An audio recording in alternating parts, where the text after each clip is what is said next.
Bharatiya Janata party కర్ణాటకకు సంబంధించినటువంటి parliament సభ్యుడు తేజస్వి ఇవాళ పార్లమెంట్ సాక్షిగా తెలంగాణపై చేసినటువంటి అనుచితమైన వ్యాఖ్యలను తెలంగాణ జాగృతి రాష్ట్ర కమిటీ పక్షాన తీవ్రంగా ఖండిస్తా ఉన్నాం. మిస్టర్ తేజస్వి, మీకు తెలంగాణ చరిత్ర తెలియదు, తెలంగాణ అమరుల త్యాగాలంటే మీకు విలువైనట్టుగా ఉన్నది. మరీ ముఖ్యంగా ఈ దేశ విభజనకు సంబంధించి కూడా అనుచితంగా మాట్లాడినాం. మీకు అనుభవ రాహిత్యమా లేదంటే అహంకారమా అర్థం కావడం లేదు.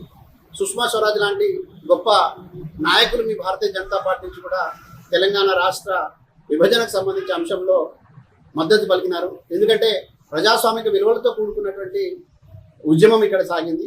ఒక ప్రజాస్వామికమైనటువంటి గొంతుగా ఇక్కడ తెలంగాణ రాష్ట్ర సాధన కోసం నినదించింది.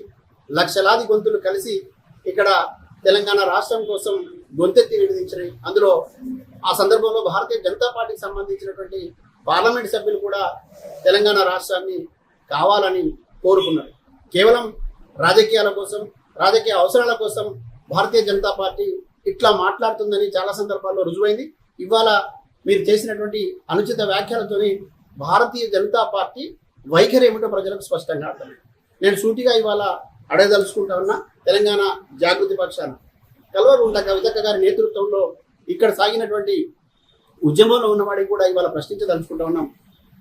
ఈ తెలంగాణ ప్రాంతం నుంచి గెలిచినటువంటి 8 మంది పార్లమెంట్ సభ్యులు, 2 కేంద్ర మంత్రులు ఉన్నారు. మీరు సమాధానం చెప్పాలి. తేజస్వి చేసినటువంటి వ్యాఖ్యలను మీరు ఎట్లా చూస్తా ఉన్నారు? ఆ వ్యాఖ్యలకు మీరు కట్టుబడి ఉన్నారా లేదంటే తెలంగాణ ప్రజల వైపు ఉన్నారో తెలుసుకోవాల్సిన అవసరం ఉన్నది. తేజస్వి వ్యాఖ్యలను మీరు కూడా ఖండించాల్సిన అవసరం ఉన్నది.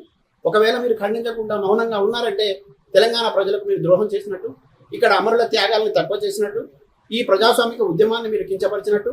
మరీ ముఖ్యంగా పాకిస్తాన్తో పోల్చేటటువంటి మాటలు ఏదైతే ఉన్నాయో మీరు కనుక నోరు విప్పి మాట్లాడి ఖండించకుండే అది పార్లమెంట్ నుంచి రికార్డు నుంచి తొలగించడానికి మీ ప్రయత్నం చేయకపోతే మీరు కూడా ద్రోహులుగా మిగులుతారనే విషయాన్ని తెలియజేస్తా ఉన్నా.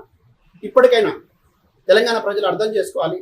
భారతీయ జనతా పార్టీ రాజకీయాలు చేస్తూ ఉంటుంది, రాజకీయాల్లో ప్రయోజనం కోసం మాత్రమే మాట్లాడుతూ ఉంటుంది అనడానికి ఇవాళ ఎక్కడ ఎన్నికలు ఉంటే అక్కడ ఉన్నటువంటి ప్రాంతానికి సంబంధించిన అంశాలని ప్రస్తావించి రెచ్చగొట్టేటువంటి ప్రయత్నం చేస్తూ ఉంటుంది అనడానికి ఇది ఒక ఉదాహరణ. తెలంగాణ ప్రాంతం చైతన్యవంతమైనటువంటి గడ్డ ఇది. అనేక మంది అమరుల త్యాగాల ఫలితంగా తెలంగాణ రాష్ట్రం సిద్ధించబడింది.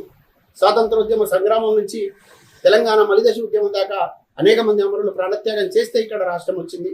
అటువంటి వచ్చిన రాష్ట్రాన్ని ఇవాళ కించపరిచేటట్టు మాట్లాడినటువంటి తేజస్వి వ్యాఖ్యల్ని ఖండించకపోతే బీజేపీ పార్లమెంట్ సభ్యులనే కాదు, బీజేపీ ప్రజాప్రతినిధులు అందరినీ కూడా మేము నిందించాల్సి ఉంటుంది, దోషులుగా చూడాల్సి ఉంటుంది. కాబట్టి దీనిపై వెంటనే స్పందించాలి, ప్రజలకు బేషరతుగా క్షమాపణ చెప్పాలి. లేకపోతే తెలంగాణ జాగృతి ఆధ్వర్యంలో జరిగేటటువంటి ఆందోళనను, నిరసనను మీరు చవి చూడాల్సి ఉంటుందని సందర్భంగా తెలియజేస్తాము.